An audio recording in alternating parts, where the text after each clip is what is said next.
తెలంగాణ ఆర్టీసీలో సమ్మె సైరన్ మోగింది. ఈ నెల 22 నుంచి సమ్మె చేస్తున్నామని ఆర్టీసీ జేఏసీ ప్రకటించింది.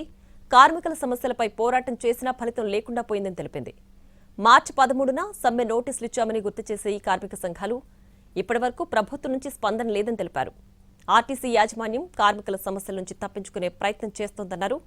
కమిటీ ఏర్పాటు చేశామంటున్న మంత్రి పొన్నం ఆ విషయం బహిర్గతం చేయాలని డిమాండ్ చేశారు. ప్రభుత్వం ఏర్పడినప్పటి నుంచి సమస్యలు చెప్పినా పట్టించుకోలేదన్నారు. సమ్మె నోటీసు జారీ చేశామని తెలిపారు. నేటికి నెల రోజులు గడుస్తున్నా ప్రభుత్వం నుంచి స్పందన లేదంటున్నాయి కార్మిక సంఘాలు.